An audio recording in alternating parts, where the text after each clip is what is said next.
I'm with Denver Homeless Out Loud. All right, so we're just going to get right into it. So I was asked to cover several topics. The first topic is, what is a sweep? So a sweep is most easily identified by the fencing used to corral unhoused camps and separate them from mutual aid volunteers. They're usually posted 7 days prior, and notice is given to us by law. Sometimes the city will go to an encampment in the days before a sweep and provide storage or garbage pickup. There might be other service providers. It might look like a sweep in every other way other than the fencing, but it is not a forced removal of people and property. That doesn't mean that people won't leave. It means that it's not being enforced by the police. Okay, the federal injunction. What is the federal injunction? So the court ruled that the city is immediately and preliminarily ordered and restrained in the following ways. So the Denver shall provide to residents of affected homeless encampments not less than 7 days advance notice prior to initiating a large-scale encumbrance cleanup performed by DOTI or a DDPHE ordered temporary area restriction of such encampments.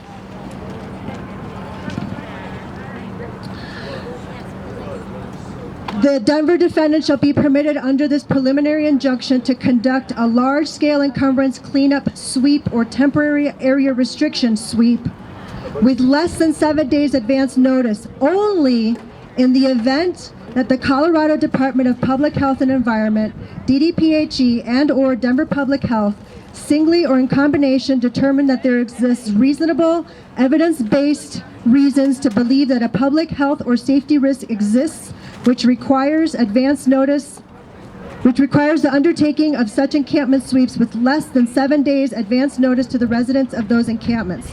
Such determination must be in writing. It must provide a reasonably detailed explanation of the public health basis for the determination, and they must be published in the authoring agency's official online website prior to undertaking such an action.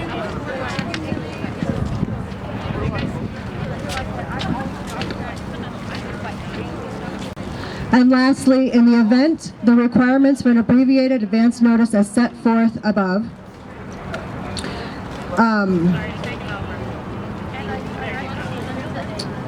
they can do a set less than 7 days posting. However, no sweep may take place with less than 48 hours advance notice being given to the residents.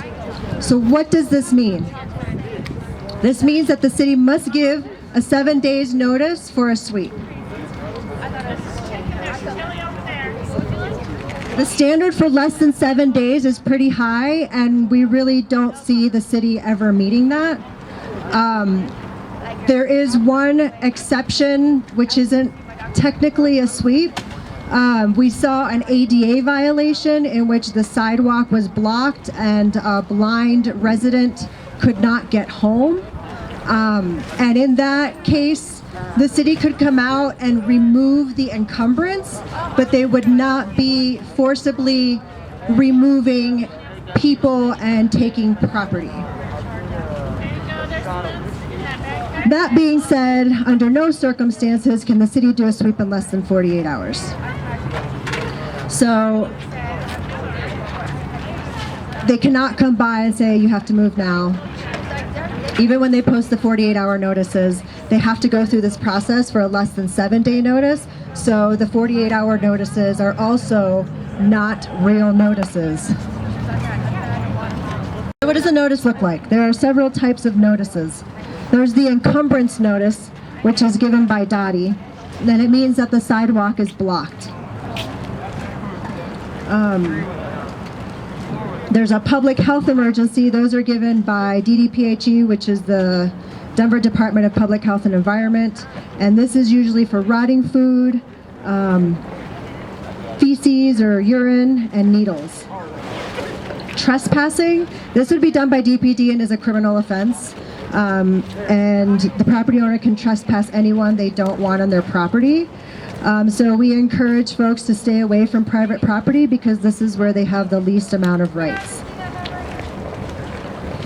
Abandoned vehicle, these are for vehicles that have been at a location for an extended period of time, and they are legal. It doesn't mean that it's abandoned, like if somebody's living in it, right, it's not abandoned, but because it's been parked there for so long, it's like within the code, it's abandoned.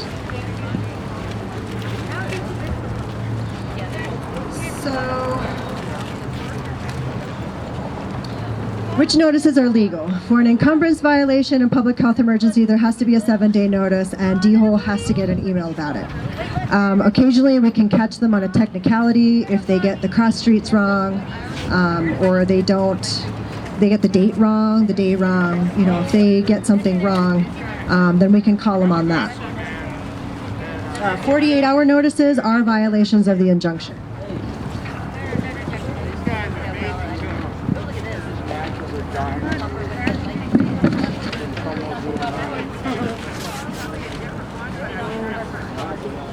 So, county jail calls, county calls me here,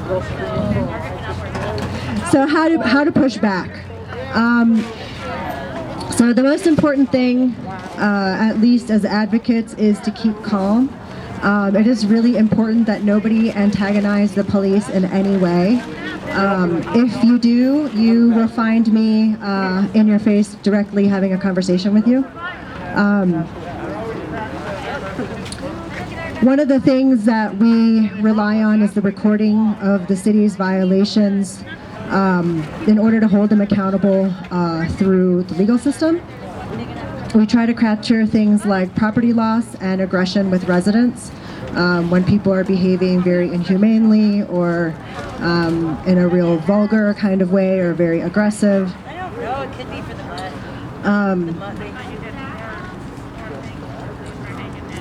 I just want to remind everyone that when we're dealing with DPD, we're seeking to build bridges and help them remember their humanity. Somewhere they lost their way, and we need to help them to see that the people that they are doing this to are humans like them, because right now they don't value the unhoused.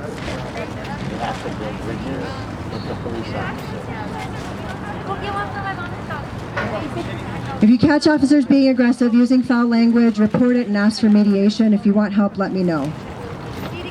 If there's a posting for an encumbrance and there is no encumbrance, make a short video of walking the camp showing that the sidewalk is clear and send it to the info@denverhomelessoutloud.org email.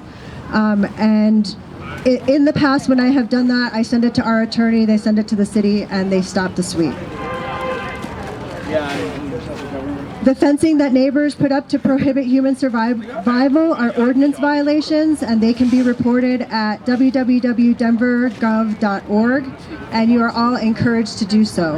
If anybody wants to put together a list of where all that fencing is so we can give it out to folks, let me know. Where to go is the question most often asked.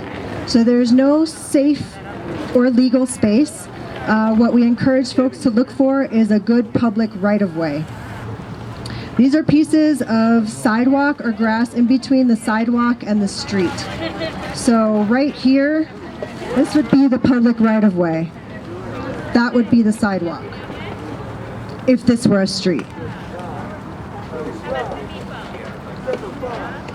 It must be preferably in front of an empty lot or a public building, because camping on private property can and will likely lead to trespassing, which requires little to no notice and is a criminal offense. And if anybody is interested in mapping out good public right-of-ways, let me know. Topics that maybe are a little more sensitive. I want to address the advocate versus savior. So we seek to advocate and to teach people to advocate for themselves. We don't save anyone, people save themselves. So boundaries are a form of compassion for self. It's hard for people who have resources to not want to fix everything. And this really is based in ethnocentrism and doesn't respect the autonomy of our unhoused community members.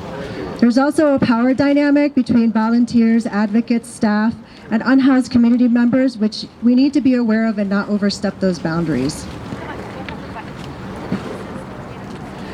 The biggest challenge that we have is changing public opinion. We must, and I can't stress this enough, do our own personal work as advocates. We need to change the narrative of opposition to cooperation. We must use the language that unites our common concerns and goals. We can agree that no one should have to live in a tent. We can agree that blocking sidewalks, walking in needles, poop, pee, and rotting food is undesirable. We can agree that no one should have to be harassed for walking down the street. The issues of the unhoused, housed, and businesses are all the same. We need to seek common ground and unity. We have the ability to mitigate these concerns. Why would the city work against all of its constituents? We are more powerful united than divided. This is what has worked on us forever and ever and ever.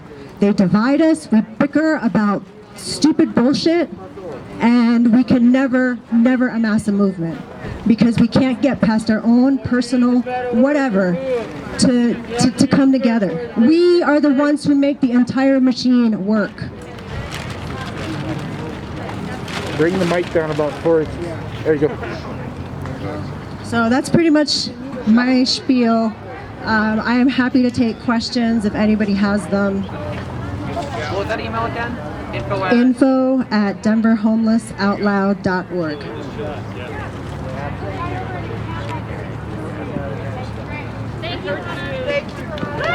Thanks for having me.